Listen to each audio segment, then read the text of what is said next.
Que bom que, graças à boa sorte, puderam retornar à continuação de nossas leituras. Então vamos lá?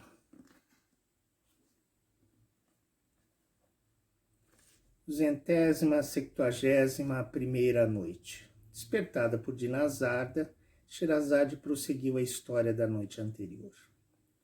Tendo a velha acabado de falar, Zobeida foi buscar um belo diamante, meteu-lhe no dedo e, abraçando-a, ó minha boa mãe, disse-lhe cheia de alegria, quantas obrigações vos devo, nunca me teria lembrado de um expediente tão engenhoso. Não pude deixar de ter bom sucesso, e sinto que principio a recobrar o meu sossego. Confio, pois, em vós quanto ao pedaço de madeira, vou dar ordem ao resto.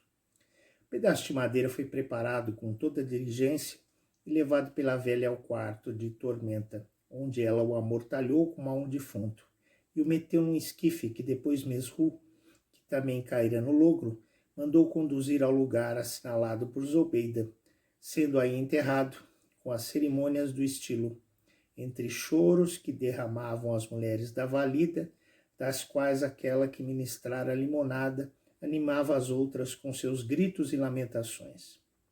Neste mesmo dia mandou Zobeida chamar o arquiteto do palácio do califa, e com as ordens que lhe deu foi um mausoléu acabado com muita brevidade. Uma princesa tão poderosa como a esposa de um monarca que imperava do levante ao poente é sempre obedecida na execução das suas vontades. Tomou também logo luto com toda a sua corte, o que foi causa da morte de Tormenta se tornar pública na cidade. Ganem foi um dos últimos a sabê-la, pois, como já disse, saía raras vezes. Soube-a todavia um dia. Senhora, disse a bela valida do califa, todos vos creem morta em Bagdá, e creio que Zobeida está muito persuadida disso. Abençoo o céu por ser a causa e a feliz testemunha de estardes com vida. E prover a Deus que, aproveitando-vos deste falso boato, quisesseis unir a vossa sorte à minha, ir comigo longe daqui reinar no meu coração. Porém, onde me leva um arrebatamento tão agradável? Esqueço-me que nascestes para fazer a felicidade do mais poderoso príncipe da terra, e que só Harun al-Rashid é digno de vós. Ainda que fosseis capazes de me sacrificar, ainda que quisesseis seguir-me, deveria eu consentir nisso? Não, devo lembrar-me continuamente que o que pertence ao Senhor é proibido ao escravo. A amável Tormenta, ainda que sensível aos ternos movimentos que ele manifestava, fazia por não corresponder-lhe. Senhor, disse-lhe, não podemos impedir Zobeida de triunfar. Pouco me admiro do artifício de que se serve para encobrir o seu crime. Porém, deixemo-la andar. Persuado-me que esse triunfo não tardará a ser seguido de cuidados e aflições. Voltará o califa e acharemos meio de informar ocultamente de tudo o que se passou. Sem embargo, tomemos mais precauções do que nunca para que não possa constar-lhe que vivo. Já vos disse as consequências disso.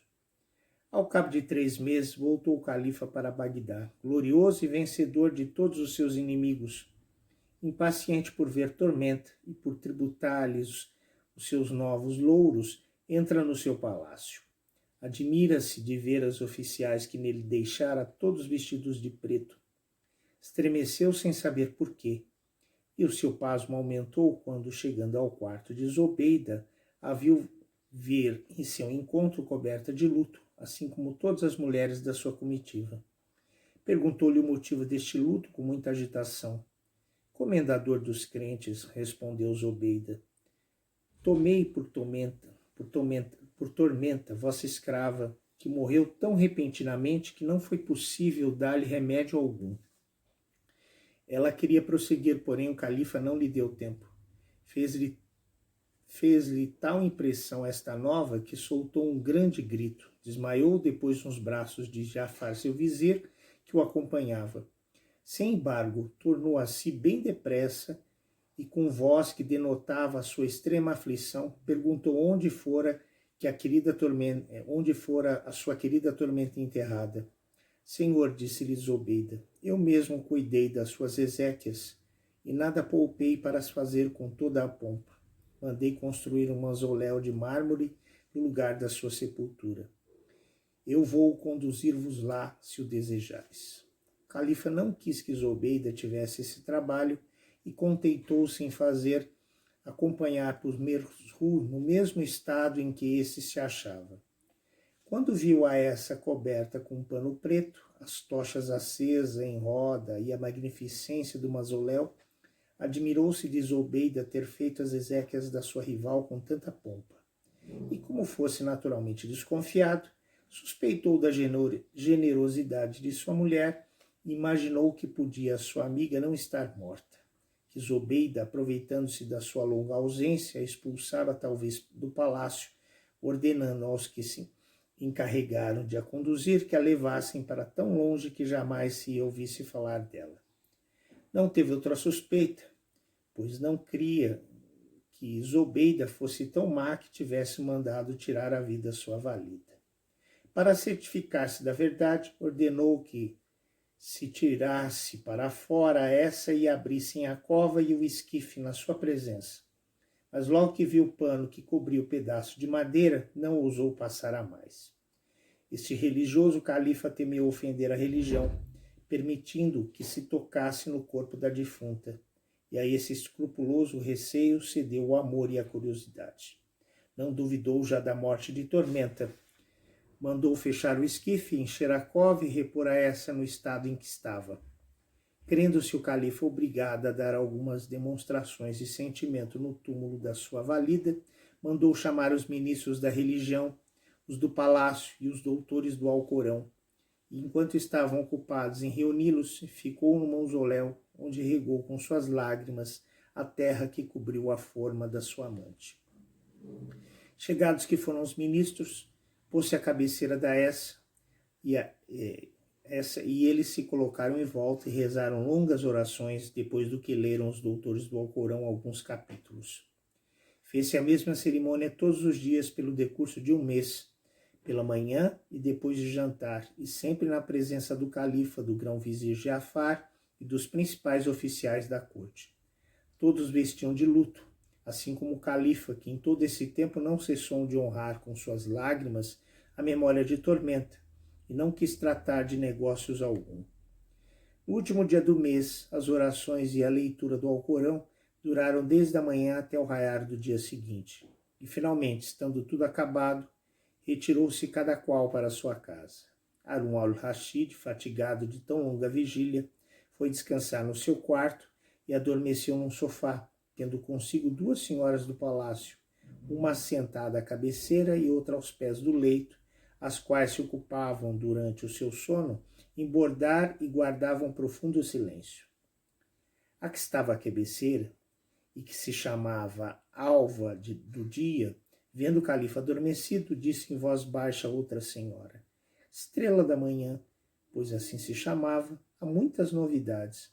O comendador dos crentes, nosso querido senhor e amo, alegrar-se-á muito quando acordar e souber o que tenho de dizer-lhe. Tormenta não morreu, está de perfeita saúde.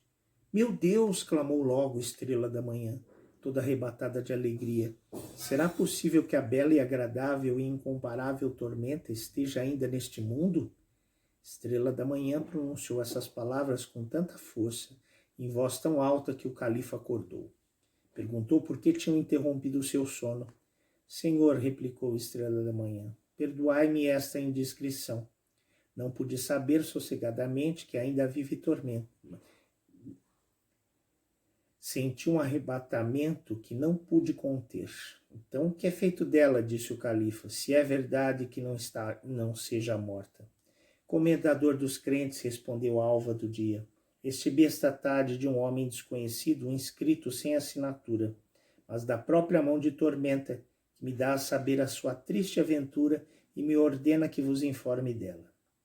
Esperava para desempenhar-me dessa comissão que tivesseis repousado algumas horas, julgando que deveis precisar de descanso, visto a fadiga e... Dai-me, esse escrito interrompeu com precipitação o califa. Não obrastes bem em não me entregar logo. A alva do dia apresentou-lhe logo o escrito e ele abriu-o com muita impaciência. Nele fazia Tormenta uma relação circunstanciada de tudo o que se passara, mas se estendia demasiado sobre os cuidados que para com ela tinha Ghanem. O califa, naturalmente cioso, em vez de se agastar com a desumanidade de Zobeida, não foi sensível senão à infidelidade que imaginou que Tormenta lhe fizera. O que, disse ele depois de ter lido o escrito, há 4 meses que a pérfida está com um jovem mercador, cujas atenções para com ela têm o desaforo de gabar-me? Há 30 dias que estou de volta a Bagdá e só hoje se lembra de dar-me novas suas.